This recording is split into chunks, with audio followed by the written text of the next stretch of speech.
Hello friend, कैसे हैं आप? आपके अपने यूट्यूब चैनल पर मैं रवि आप लोग का बहुत बहुत स्वागत करता हूं। दोस्तों, आज हम लोग जैन धर्म के बारे में पढ़ेंगे, यानी प्राचीन धार्मिक आंदोलन में जैन धर्म के बारे में। आज हम लोग जितने सारे ऑब्जेक्टिव प्रश्न जैन धर्म से बनेंगे उस पर आज हम लोग चर्चा करेंगे। इससे पहले हम लोग बौद्ध धर्म के बारे में पढ़ चुके हैं। उसके बाद हम लोग हड़प्पा सभ्यता, वैदिक काल, सिंधु घाटी सभ्यता से जितने सारे ऑब्जेक्टिव ये सब से क्वेश्चन एग्ज़ाम में बनने की कहीं ना कहीं हाई प्रोबेबिलिटी है, उसको हम लोग कवर कर चुके हैं। ठीक है, आज हम लोग जैन धर्म की ओर आए हैं, तो आइए हम लोग शुरू करते हैं। बिना समय बर्बाद किए हुए इसको शुरू करेंगे। अगर वो सब वीडियो नहीं देखे हैं तो लिंक डिस्क्रिप्शन बॉक्स में दे दिया जा रहा है, वहाँ से देख लीजिएगा। आइए शुरू करेंगे। पहले हम बात करते हैं कि दोस्तों तीर्थंकर कितने हुए। तो तीर्थंकर कुल तीर्थंकर 23 थे। ठीक है, और महावीर स्वामी जो कि 24वें नंबर के तीर्थंकर है। महावीर स्वामी 24वें नंबर के तीर्थंकर हैं। और महावीर स्वामी का अगर प्रतीक चिन्ह पूछे दोस्तों तो सिंह बताइएगा। ठीक है, तो एक दो तीर्थंकर का मैं नाम लेना चाहता हूँ यहाँ पे, जो कि आपके एग्जाम में देखने को कहीं ना कहीं मिल जाएंगे। आइए हम लोग देखते हैं पहले नंबर के तीर्थंकर दोस्तों कौन है। पहले नंबर के तीर्थंकर ऋषभ देव हैं। ऋषभ देव पहले नंबर के तीर्थंकर ऋषभ देव, और इनका प्रतीक चिन्ह पूछे दोस्तों तो सांड है। चलिए दूसरे नंबर के तीर्थंकर की बात करें तो दूसरे नंबर के तीर्थंकर अजीतनाथ हैं। अजीतनाथ, और अगर प्रतीक चिन्ह पूछता है तो हाथी है। ठीक है, और तीसरे नंबर के तीर्थंकर की बात करें तो संभवनाथ हैं। संभवनाथ। ठीक है, अगर प्रतीक चिन्ह यहाँ से पूछे तो घोड़ा बताइएगा। घोड़ा प्रतीक चिन्ह। ठीक है, उसके बाद हम लोग बात करते हैं शांतिनाथ। शांतिनाथ। ठीक है, शांतिनाथ।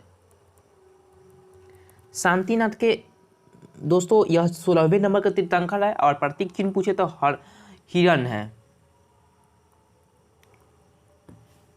अब आते हैं हम लोग नामीनाथ, जो कि दोस्तों यह इम्पोर्टेंट है तीर्थंकर, और आपके एग्जाम में कहीं ना कहीं तीर्थंकर से भी क्वेश्चन बन सकते हैं। तो नामीनाथ। नामीनाथ जो कि 21वें नंबर का तीर्थंकर है नामीनाथ, और इनका प्रतीक चिन्ह पूछे तो नील कमल है। ठीक है, नील कमल। ठीक है, चलिए उसके बाद बात करते हैं हम लोग पार्श्वनाथ। पार्श्वनाथ। पार्श्वनाथ जो कि 23वें नंबर के तीर्थंकर है, और अगर प्रतीक चिन्ह पूछता है तो सर्फ बताइएगा।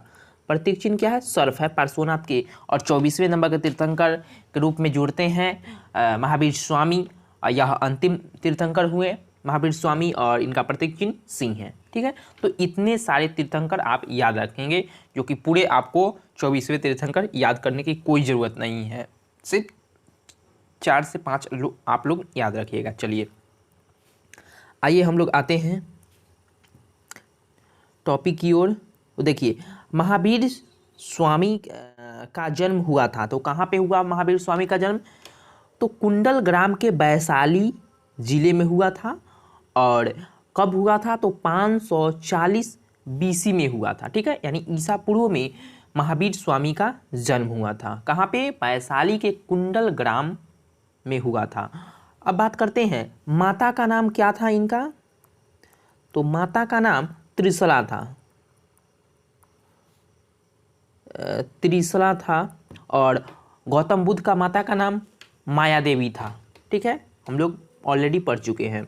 उसके बाद पिता का नाम इनका क्या था? पिता का नाम बात करें तो सिद्धार्थ था। महावीर स्वामी का पिता का नाम सिद्धार्थ था, और गौतम बुद्ध का बचपन का नाम वहाँ सिद्धार्थ था, और यहाँ पे पिता का नाम इनका सिद्धार्थ रहता है। अब बात करते हैं इनकी पत्नी का नाम यशोदा रहता है, और बचपन का नाम वर्धमान रहता है, और गौतम बुद्ध के बचपन का नाम सिद्धार्थ रहता है। ठीक है, चलिए नेक्स्ट है महावीर स्वामी की मृत्यु हुई थी, तो कहाँ हुई थी? तो पावापुरी में हुई थी 468 BC में। ठीक है, 468 BC में महावीर स्वामी की मृत्यु हो जाती है, जो कि पावापुरी बिहार में पड़ता है, राजगीर में।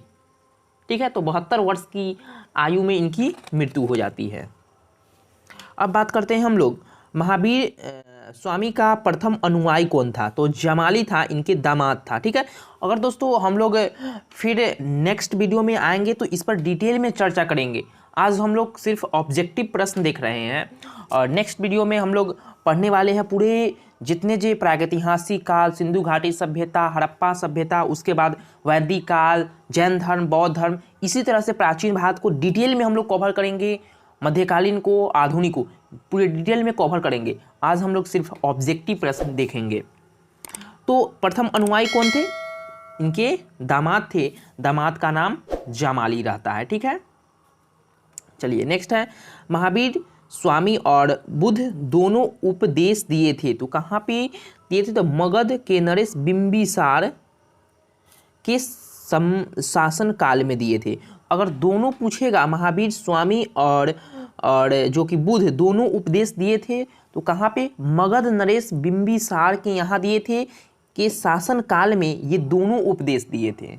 ठीक है, चलिए दोस्तों, यहाँ पे हम लोगों को जैन धर्म में त्रिरत्न के बारे में पढ़ना है, और हम लोग बौद्ध धर्म में पढ़े थे त्रिपिटक के बारे में। ठीक है, और यहाँ पे त्रिरत्न के बारे में पढ़ना है, और वहाँ पे हम लोग शुद्ध पिटक, विनय पिटक, अभिधम पिटक के बारे में पढ़े थे। तो आइए यहाँ पे हम लोग पढ़ेंगे त्रिरत्न के बारे में। तो त्रिरत्न क्या है दोस्तों? तीन रत्न, साम्यक दर्शन, साम्यक ज्ञान और साम्यक आचरण। ठीक है, तो ये त्रिरत्न हैं। ठीक है, उसके बाद हम लोग डिटेल में पढ़ेंगे साम्यक दर्शन क्या है, साम्यक ज्ञान क्या है, और साम्यक आचरण क्या है, जो कि यह तीनों को मिलाकर ज्ञान धारण कर चरित्रवान बनो अर्थ हुआ। तो हम लोग डिटेल में कवर करेंगे। चलिए नेक्स्ट है, जैन धर्म में दो संप्रदाय में बढ़ जाता है, श्वेतांबर और दिगंबर। आगे चलकर दो संप्रदाय में बढ़ जाते हैं, श्वेतांबर और दिगंबर के रूप में। चलिए नेक्स्ट है, जैन धर्म के तीन रत्न हुए, साम्यक दर्शन, साम्यक ज्ञान और साम्यक आचरण। देखिए, त्रिरत्न पूछेगा या तीन रत्न पूछेगा, दोनों सेम है। ठीक है, तीन रत्न देगा या त्रिरत्न देगा। ठीक है, तो साम्यक दर्शन, साम्यक ज्ञान, साम्यक आचरण।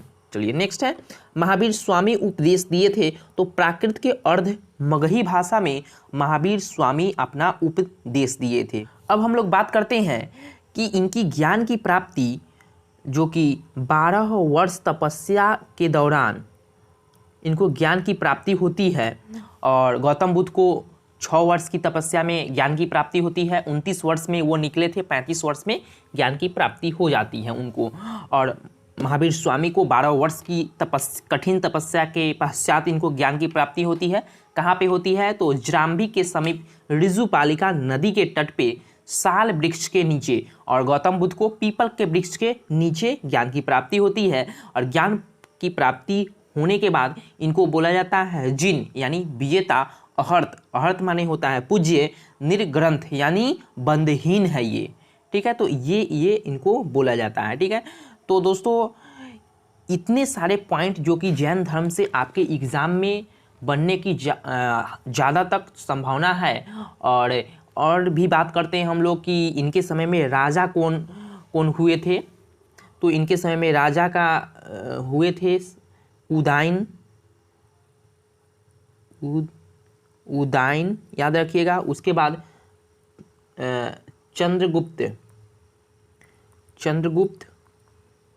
उसके बाद खारवेल,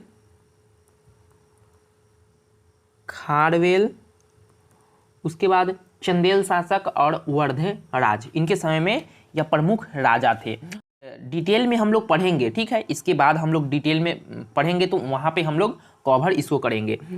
तो दोस्तों यह वीडियो कैसा लगा हमको जरूर कमेंट में कहिएगा। और नेक्स्ट वीडियो में हम लोग पढ़ेंगे बौद्ध और जैन धर्म के बारे में पढ़ लिए। उसके बाद हम लोग शैव और वैष्णव धर्म के बारे में ऑलरेडी हम वीडियो बना चुके हैं। अगर आप नहीं देखे हैं तो देख लीजिएगा। इसके बाद हम लोग काल की ओर आएंगे, गुप्तोत्तर काल की ओर आएंगे। उसके बाद हम लोग धीरे धीरे ये प्राचीन भारत की इतिहास कवर करेंगे, और मध्यकालीन की ओर आएंगे। उसके बाद आधुनिक की ओर आएंगे। ठीक है, चलिए हम लोग नेक्स्ट वीडियो मिलेंगे। Thank you so much. और चैनल पर नए हैं तो सब्सक्राइब, लाइक और दोस्तों के साथ जरूर शेयर कीजिएगा। Thank you so much. जय हिंद, जय भारत।